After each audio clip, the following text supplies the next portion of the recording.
The Underground History of American Education. It's 330,000 words. It took 10 years to write, and it sold many, many thousands of copies and still does for $35 a copy. But you can take it on the website for nothing, or if you want a hard copy, you can order one off the website, www.johntaylorgatto.com.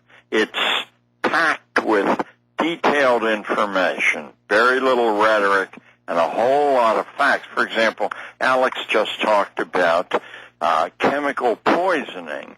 You'll find in that book the actual government document by its project number, which says that after 1968, that people will lose the power to make their own decisions and will be heavily drugged. That was in anticipation of the Ritalin, et cetera, invasion of and the Prozac-type drugs, which are all chlorine, fluoride-based, same thing with nerve gas, same thing with the fluoride.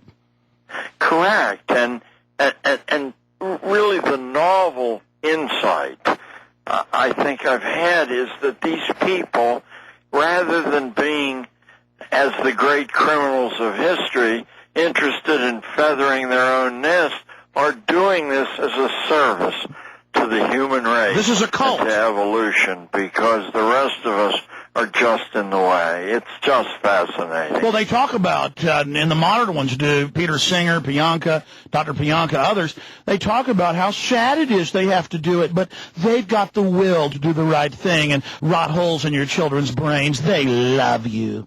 Oh yes. No, this requires the kind of anger that I think I heard in your voice, Alex. It's no longer a matter of debate.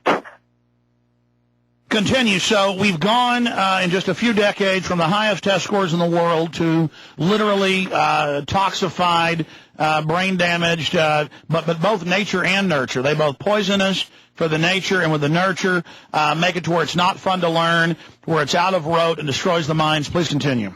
Yeah, the key fulcrum is the Second World War, because under the guise of the necessity for everyone to be on the same page in that monumental war, any number of things can be done, and the publicizing of these things can be controlled centrally by the government and by intelligence agencies.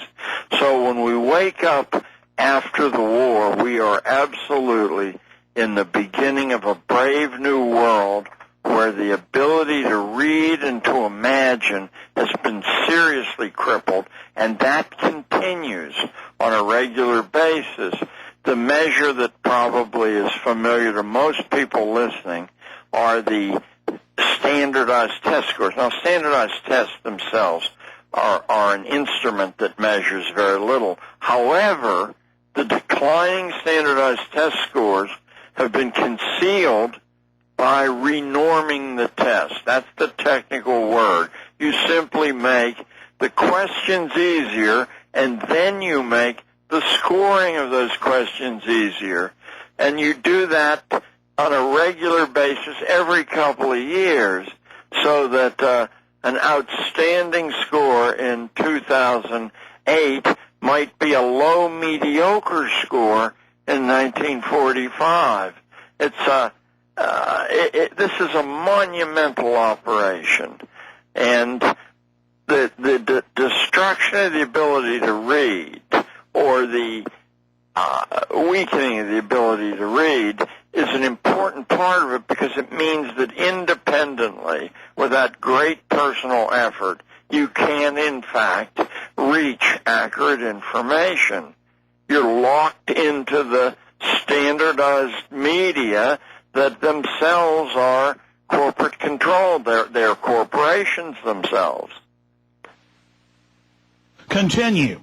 So, the foundations after World War II held the hands of people all over the country and said, this is, of course they didn't say what they were doing, but this is all for the best. We're moving into a more humane world, but secretly the next barrier that had to be shattered was United States independence, because we had all these inconvenient traditions of self-reliance and independence and cantankerous argumentation.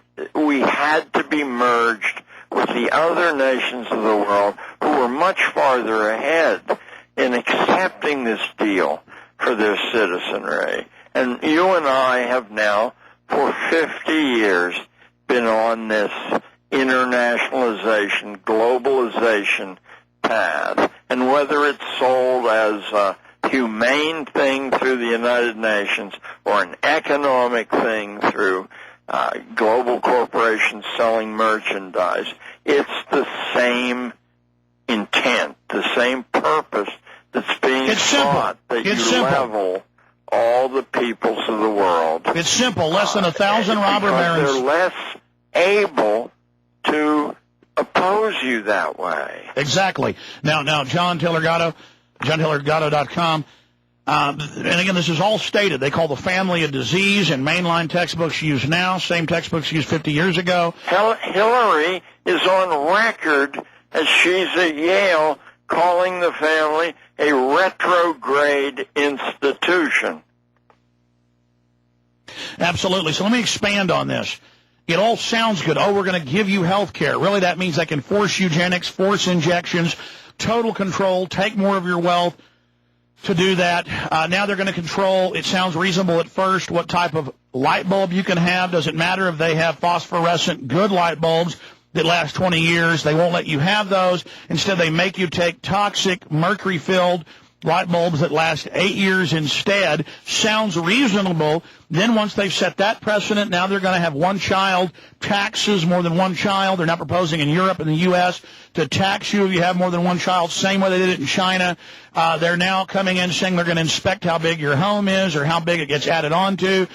States are calling for TV and taxes, video game taxes, quote, to get the kids outside playing. But that's not going to stop it. Again, it sounds reasonable. It's just a tax. These, quote, green taxes, carbon taxes, is a total new wave of bureaucrats, social workers. They started social workers to carry out education and eugenics. Now they're shifting the colleges over, where a huge portion are social workers, where 10% are police, Homeland Security, intelligence, spies, same thing in Europe. Yes. I mean, everything we've seen was just setting the table now for the massive jump to the next level, John Taylor Gatto. And what will life be like under this system, bringing us up to current date? 20% on the psychotropic drugs, cameras in the bathrooms, black masked police everywhere, checkpoints, selective enforcement, illegals above the law to bring down wages, to further destroy the family. I mean, this is systematic. We're now entering the final zone. I think so. And the next stage, I believe, has been spelled out in any number of utopian musings. It's to then begin the reduction of the population. Since machinery and electronics can now do the work that people were required for before, that we can foresee a reduction in the planetary population of 70 or 80%. And this will be done according to the Fabians, interestingly enough, who are quite forward about it, the British Fabian Society. And by the way, that's the guys from my studies that are dominating the cockpit and the instrument panel. Go ahead. Yeah. It's their intention. There are others harsher than the Fabians, but the Fabian intention is to kill people with kindness. We will take care of the seat belts and the food you eat and the behavior that you're allowed to engage in, bit by bit, incrementally, though. And then we're going to have bioethicists that euthanize you, and we're going to restrict genetically who can have children, and then they're going to run harsher, not soft kills, but hard kill bioweapons in the third world, practice covering that up like a doctor practices medicine, honing their skills always in this loving gift of death and destruction they give us.